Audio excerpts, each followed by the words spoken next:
Saudara yang dikasihi Tuhan, ketika saya masih kecil, saya masih ingat saya sering sekali bermain-main di sore hari dengan teman-teman saya. Saya suka main bulu tangkis pada waktu kecil, saudaraku, sehingga di rumah kami ada lapangan bulu tangkis. Karena asik bermain bulu tangkis, saya sering lupa waktu. Sehingga tidak jarang kalau ibu saya berteriak memanggil saya. Tetapi apa isi panggilannya itu sangat menentukan bagaimana saya meresponnya. Misalnya kalau dia memanggil saya makan umpamanya, mungkin saya akan cepat-cepat datang dan makan. Karena pada waktu itu belum banyak jajanan, belum banyak kue, dan juga tidak punya uang untuk membelinya, sehingga satu-satunya yang dapat kami nikmati adalah jam makan dan makan bersama-sama, walaupun dengan makanan yang sederhana.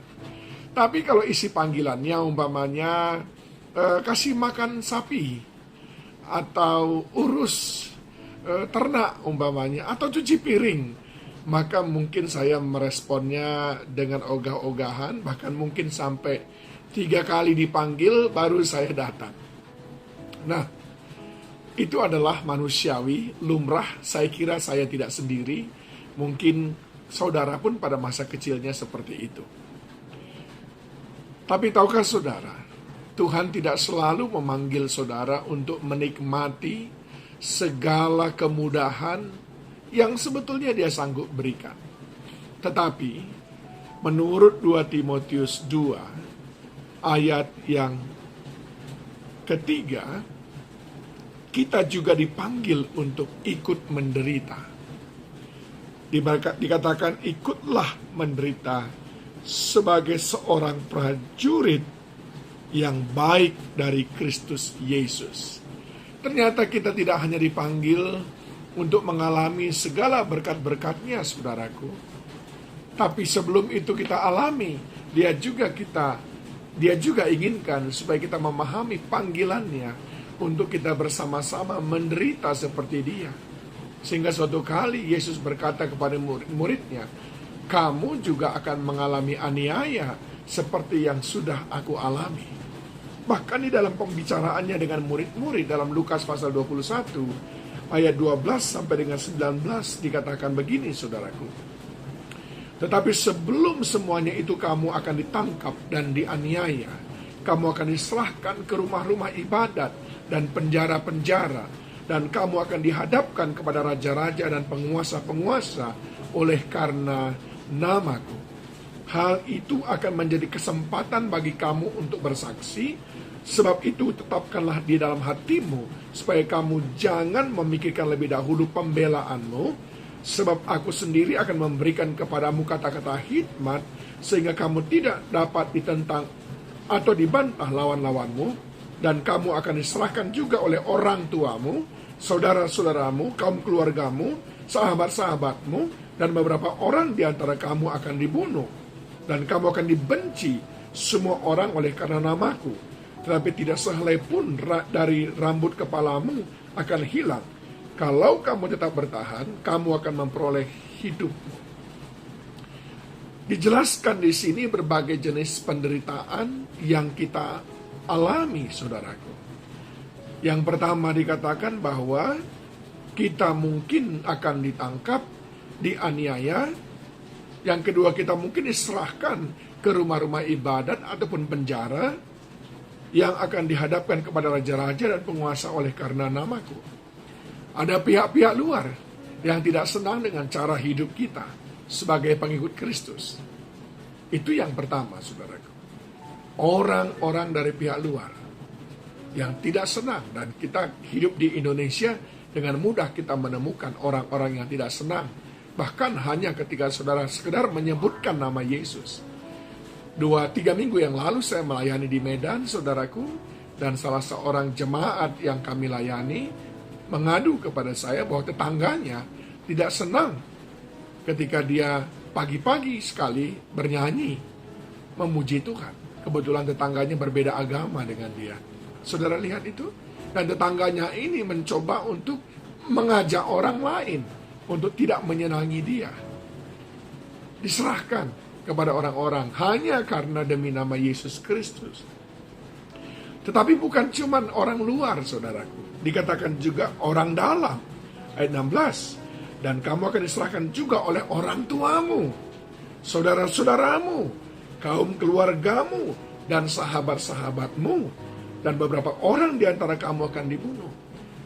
Yang kedua adalah kita akan dianiaya oleh orang-orang dalam kita sendiri. Orang-orang yang dekat dengan kita sendiri. Ada pepatah Barat berkata, saudaraku, orang yang paling tahu bagaimana cara memperlakukan saudara dengan paling sakit adalah orang yang terdekat dengan saudara. Nah, sering sekali orang-orang keluarga kita sendiri yang justru saat kita bertekun ikut Tuhan, mereka pula yang memusuhi kita. Dan kesaksian seperti ini sudah banyak sekali saya dengar, saudaraku.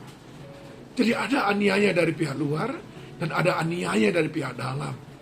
Ada suami yang teraniaya oleh karena istrinya yang tidak takut Tuhan, sementara suaminya bertekun kepada Tuhan. Ada istri yang merasa teraniaya, merasa dikasari, merasa dilecehkan karena takut Tuhan, sementara suaminya tidak takut Tuhan. Tapi mengapa hal itu semuanya Tuhan izinkan? Yang pertama dikatakan, ayat 13. Hal itu akan menjadi kesempatan bagi kita untuk bersaksi. Bahwa orang yang ikut Tuhan, dia akan bela. Yang kedua, hal itu adalah latihan bagi kita untuk menetapkan hati percaya kepada pembelaan Tuhan. Kita akan lihat pembelaannya. Hal itu adalah kesempatan untuk melayani, bersaksi, dan yang kedua adalah hal itu adalah kesempatan untuk kita berlatih akan ketetapan hati bahwa dia Allah yang membela kita. Dan yang ketiga, saudaraku, hal itu adalah kesempatan bagi kita untuk menunjukkan kuasa Allah kepada dunia. Dia boleh mungkin membunuh tubuh jasmani kita, tapi tidak dengan roh kita. Ayat 18. Tapi tidak sehelai pun dari rambut kepalamu akan hilang. Tuhan berkata, boleh manusia memusuhimu, ingin mencelakakanmu, tapi ada perlindungan yang sempurna yang datang daripada Tuhan. Dan yang keempat, saudaraku, hal itu adalah pembuktian iman kita untuk mendapatkan mahkota kehidupan. Ayat 19, kalau kamu tetap bertahan, kamu akan memperoleh hidupmu, yaitu hidup yang kekal. Aniaya bisa dari luar, bisa dari dalam. Tapi itu bukan karena Tuhan benci kepada saudara. Karena Tuhan berikan saudara kesempatan untuk bersaksi. Karena Tuhan berikan kepada saudara waktu untuk berlatih, untuk menetapkan hati. Supaya kita sepenuhnya mengandalkan kuasa Tuhan. Hal itu juga adalah kesempatan untuk kita melihat perlindungan Tuhan yang sempurna, yang tidak akan membinasakan kita. Dan hal itu akan membuat kita memperoleh mahkota kehidupan. Panggilan untuk menderita, sambut itu. Karena di balik itu ada kemenangan yang gilang gemilang. Tuhan Yesus memberkati.